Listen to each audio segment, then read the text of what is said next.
Assalamualaikum warahmatullahi wabarakatuh. Waalaikumsalam warahmatullahi wabarakatuh. Selamat pagi Pak Sofyan. Senang sekali saya hari ini bertemu dengan jenengan. Kak, apa kabar hari ini Pak Sofyan?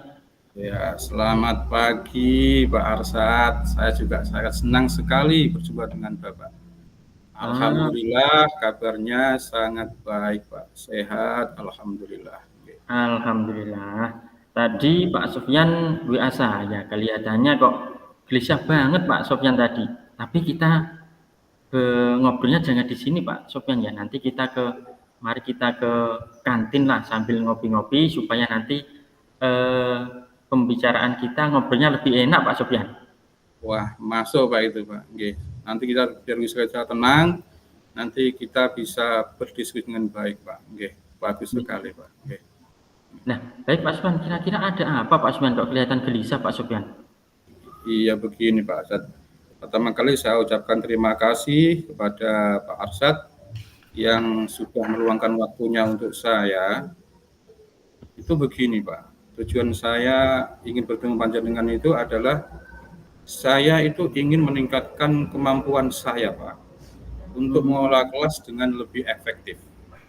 Ya, Saya itu sering merasa kewalahan dengan perilaku siswa yang mengganggu dan kesulitan menjaga fokusnya mereka selama pelajaran. Itu sangat masalah yang saya hadapi saat ini seperti itu Pak Arsad. Baik Pak Sofyan. Berarti ini mengenai manajemen kelas ya. Memang manajemen kelas ini bisa menjadi tantangan bagi banyak guru. Tapi dengan strategi yang tepat, mungkin Anda dapat menciptakan lingkungan belajar yang kondusif dan produktif Pak Sofyan untuk semua siswa. Oh begitu ya Pak ya. Iya Pak Sofyan.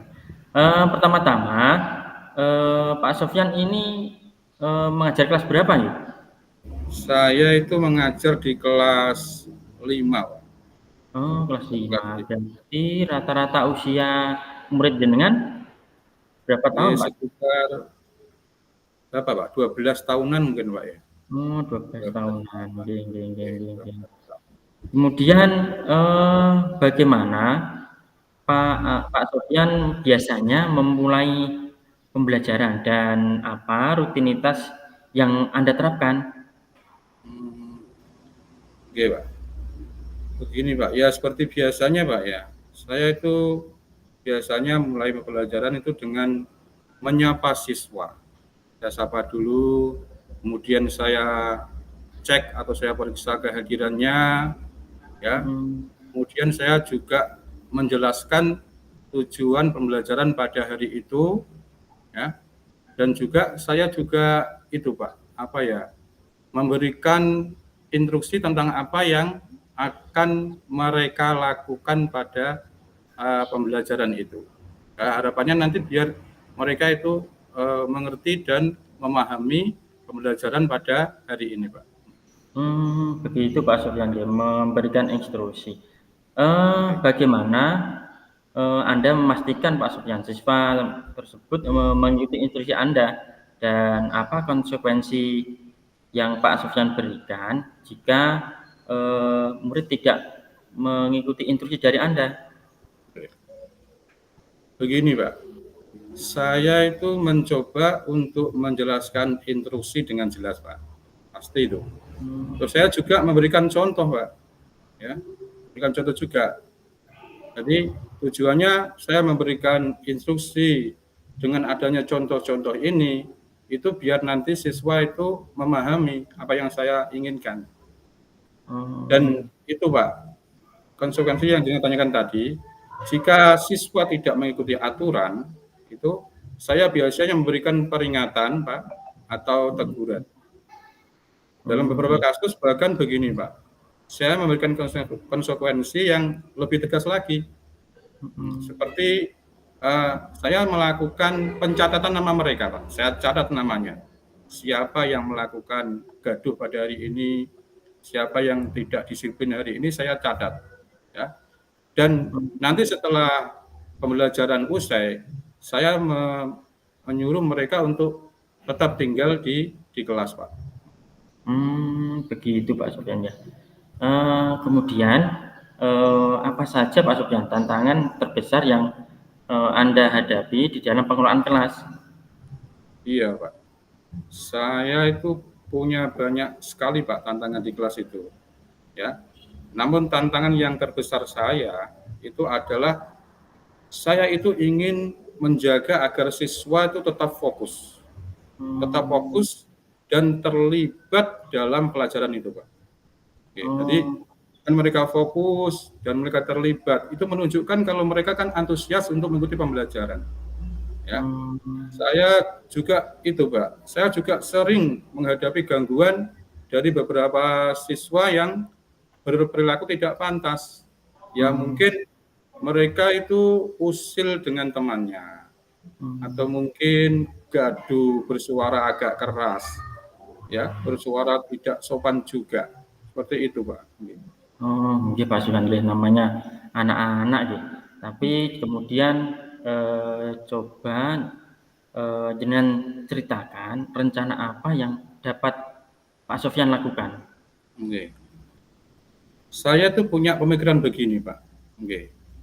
Seumpama kita ciptakan aturan dan ekspektasi yang jelas itu bagaimana ya, Pak ya? Wah, bagus sekali Pak. Kemudian apa lagi Pak? Oke. Terus kalau kita ciptakan aturan dan ekspektasi yang jelas itu kan nanti kan misalkan kita buat daftar aturan kelas yang jelas, oke? Ya. Terus kita memastikan semua siswa itu mengetahui aturannya, ya. Terus agar mereka juga konsisten lah dalam menegakkan aturan itu. Itu angan-angan saya tuh punya seperti itu, Pak. Jadi yang pertama itu saya punya gambaran tuh saya ingin menciptakan aturan dan ekspektasi yang jelas. Umpama saya juga ingin lagi, Pak. Ya, tidak hanya itu saja, Pak. Saya punya lagi itu misalkan kita membangun hubungan yang positif dengan siswa, Pak. Untuk membangun hubungan yang positif dengan siswa itu apa Pak sebenarnya yang Anda lakukan? Misalkan begini, Pak. Misalkan saya meluangkan waktu, ya, terhadap siswa saya, tapi ini secara individu, Pak. Jadi saya meluangkan waktu saya untuk mendekatinya, misalnya pendekatan individu, Pak. Terus mungkin bisa juga menunjukkan minat pada kehidupan mereka. Ya. Oke, jadi misalkan saya itu ada rasa peduli lah, rasa peduli terhadap mereka sebagai seorang individu. Jadi ini adalah kayak sebuah kepedulian lah seorang guru terhadap muridnya. Terus juga mungkin hubungan positif bisa juga itu, Pak, menciptakan suasana kelas yang hangat. Jadi kayak kayak seorang keluarga lah, seorang ayah dengan anak-anaknya. Jadi kayak hubungannya itu hubungan yang hangat sekali. Dengan hubungan yang hangat seperti itu nanti kan siswa itu bisa nyaman untuk belajar dan berpartisipasi dalam pembelajaran itu, Pak. Seperti itu. Iya. Terus angan-angan saya juga itu gini, Pak. Mungkin gini ya, metode yang saya gunakan apa kurang bagus ya, Pak ya. Jadi saya punya angan-angan itu menggunakan berbagai metode pengajaran. Jadi mungkin selama ini kan proses pembelajaran saya itu masih monoton. Jadi saya ingin itu menggunakan berbagai metode pengajaran, Pak. Ya, bagus Pak, bagus. Sip, mantap itu Pak. Kira-kira ada lagi? Ada angan-angan, saya ini angan-angannya banyak, Pak. Ya, bagus Pak, bagus. Terus angan-angan saya juga gini, Pak. Oke. Saya itu Pak, mungkin akan mengelola gangguan dengan efektif, ya. Jadi mengelola gangguan itu dengan efektif. Ya Pak, ya mungkin jika ada siswa yang mengganggu, itu segera segera saya menanggapinya dengan tenang. Jadi saya nggak terbawa suasana emosi atau suasana sedang tidak enak. Jadi saya melakukan suatu tindakan itu dengan tenang, tapi juga harus punya ketegasan. Seperti itu. Okay. Terus saya juga lagi mengingatkan mereka tentang aturan kelas itu, Pak. Seperti itu, Pak. Dan juga mungkin itu, Pak, saya memberikan umpan balik juga ya, Pak ya. Bisa ya, Pak ya, umpan balik ya. Bisa itu Mas Fan, bisa.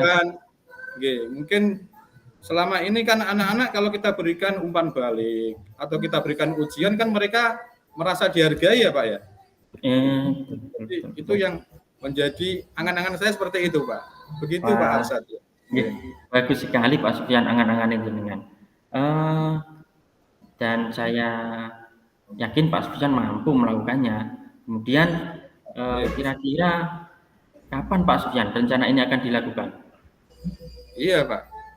Pokoknya masalah ini ya, atau angan-angan saya itu yang tadi saya sampaikan ke jenengan tadi itu, saya punya rencana akan saya laksanakan sesegera mungkin.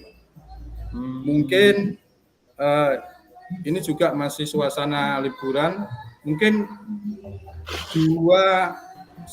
pokoknya ini minggu ini atau paling tidak bulan ini harus sudah saya laksanakan. Seperti itu, Pak. Akan saya laksanakan. Ya, bagus Pak Sufyan. Kemudian tindak lanjutnya seperti apa Pak Sufyan? Tindak lanjutnya nanti akan saya tempel di kelas-kelas itu. Saya tempel di kelas-kelas itu tadi aturan-aturan yang harus ditaati di kelas itu ya. Terus nanti kita sepakati keyakinan kelas di kelas itu untuk kaitannya dengan di ruang kelas. Ya. Terus untuk kaitannya untuk yang saya persiapkan secara mandiri, saya pribadi, mungkin saya akan menyusun sebuah RPP yang sangat sesuai dengan minat dan bakat mereka. Dan selain itu, saya juga akan menggunakan metode yang bervariatif. Seperti itu. Dan juga menggunakan media-media yang menarik juga, Pak. Harapannya nanti anak-anak biar bisa lebih fokus lagi dalam belajarnya. Iya, bagus sekali Pak Sufyan. Dan saya harap Pak Sufyan jangan ragu untuk mencoba strategi-strategi yang baru dan mencari mungkin bantuan-bantuan terhadap teman sejawat jika Anda membutuhkannya Pak Sufyan. Oke, Pak. Terima kasih ya Pak Arsad atas saran dan dukungan Anda. Ya, nanti saya akan mencoba menerapkan tip-tip ini di kelas saya. Oke, sama-sama Pak Sufyan. Saya yakin Pak Sufyan akan berhasil nanti meningkatkan manajemen kelasnya Pak Sufyan. Jika Pak Sufyan membutuhkan bantuan lebih lanjut, jangan ragu Pak Sufyan untuk menghubungi saya lagi. Oke, siap Pak Arsad. Nanti kalau saya memang membutuhkan bantuan pada panjenengan, nanti saya akan menghubungi panjenengan lagi. Semoga nanti kita bisa berdiskusi lagi ya Pak Arsad. Sekali lagi terima kasih banyak Pak Arsad. Terima kasih sama-sama. Wassalamualaikum warahmatullahi wabarakatuh. Waalaikumsalam warahmatullahi wabarakatuh.